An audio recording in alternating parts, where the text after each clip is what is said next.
Hello, dear learners. Today we are going to discuss the repeatedly asked questions from coagulants and anticoagulants that are also known as frequently asked questions from the same chapter. So, when we are going to cover the repeatedly asked questions, these are important from both the aspects, theory exam as well as MCQ sort of examination.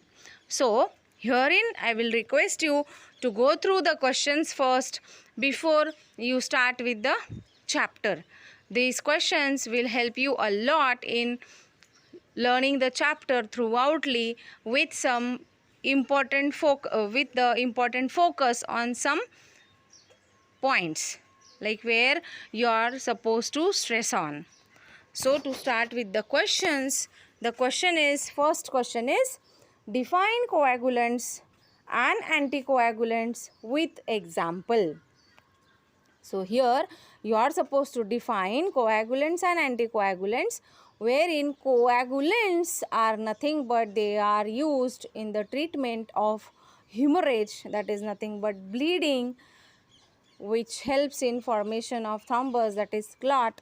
So the examples of these coagulants are menadione, thrombin, phylloquinone, menaquinone, etc.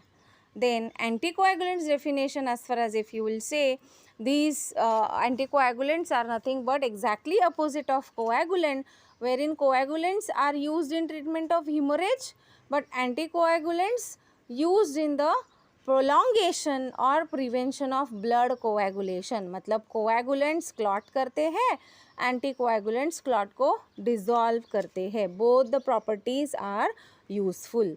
And then how it is coagulants, as you will say, in case of injuries and all, wherein we need the thrombus formation to prevent the bleeding, and anticoagulants in case of various heart conditions such as myocardial infarction, wherein we call it in simple terms as heart attack or angina. In such cases wherein there are the conditions which are arising of formation of clot, because of which the blood cannot flow easily. So in such conditions like deep vein thrombosis and all, even in pulmonary embolism, these kind of drugs are useful. So the definitions along with the examples you are supposed to quote, wherein this question can be asked for 2 marks or separately it can be asked for 1 mark. The examples along with the definition of coagulant, and for 1 mark the example of anticoagulant along with the definition. In MCQ, with respect to MCQ, if we will talk, then MCQ is also the same question. They might ask you, they might give you the definition, and they might ask you to identify the category of that drug, or they might give you some examples and they will tell you to identify that whether it is coagulant, anticoagulant or any other class. So this way the question can be asked for the first question.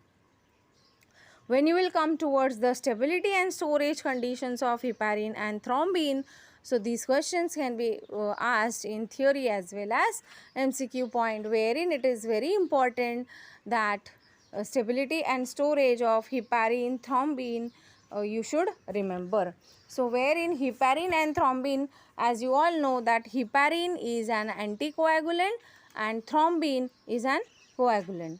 So the stability storage, if you will talk about the heparin is very much stable at 25 degrees Celsius, the aqueous solution of it, and then it is again to be protected from the light, wherein the pH, at what pH it is stable at neutral pH. So this way you are supposed to quote down the answer. And for thrombin, it is characteristic storage, wherein it is to be stored in the nitrogen atmosphere in the plastic tubes at the cold temperatures, that is 2 to 8. So it is 0 to 5 degrees the temperature at which it is stable, and it is towards neutrality pH, that is 6.5 pH.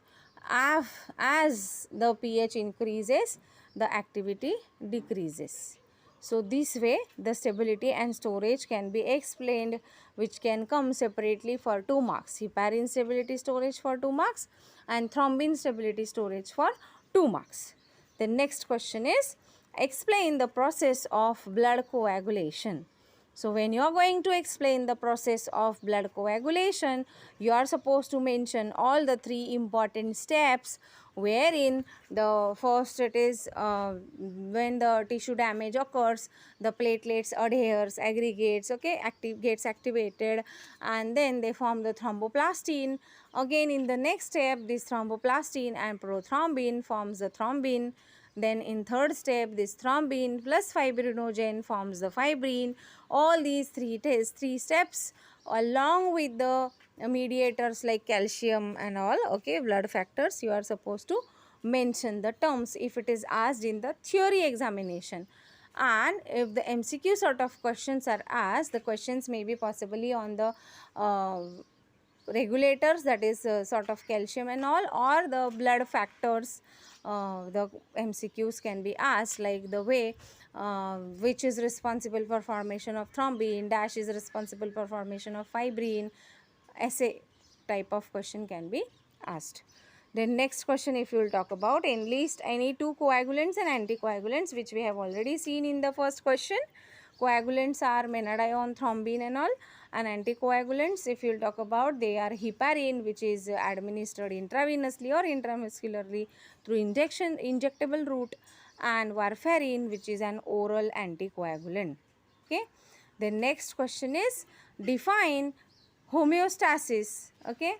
So homeostasis or hemostasis, you can call it as, it is a typographical error, hemostasis, wherein it is to coagulate, or it is to stop the bleeding. So they are same as that of coagulants. That means they keep the blood within the damaged blood vessel.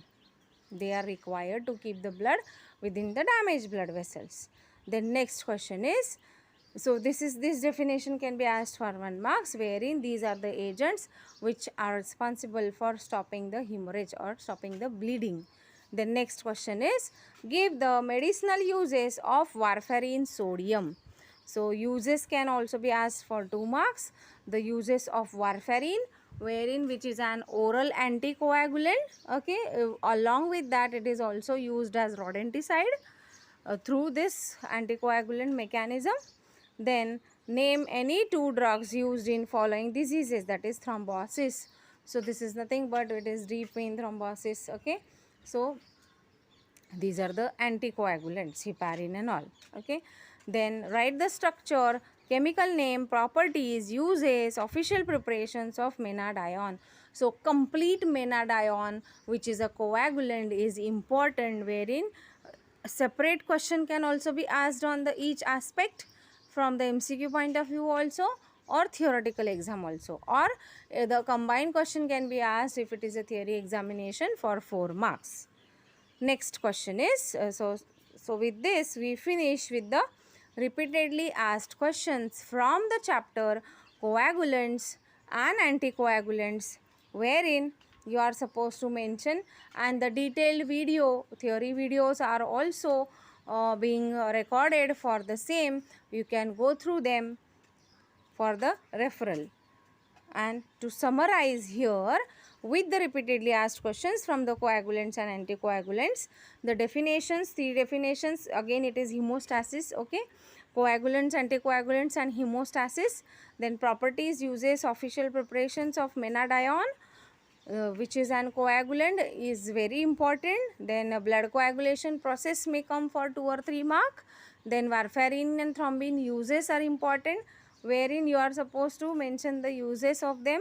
Then menadione uses are also important, which is a coagulant, wherein you can mention the uses like it is used in treatment of toxicity of anticoagulants, okay, or treatment of hemorrhage, okay, or all these things like hypothrombemia, which is a synthetic fat soluble vitamin K, that is menadione. This is also important from the uses point of view separately. Then stability and storage conditions of heparin and thrombin, which we have discussed in detail in the video. With this, I thank you all for patient listening, and I will request you to stay tuned with us for theory concepts, MCQ sort of questions, and the series of repeatedly asked questions E1 along with the latest pharma updates video. Thank you.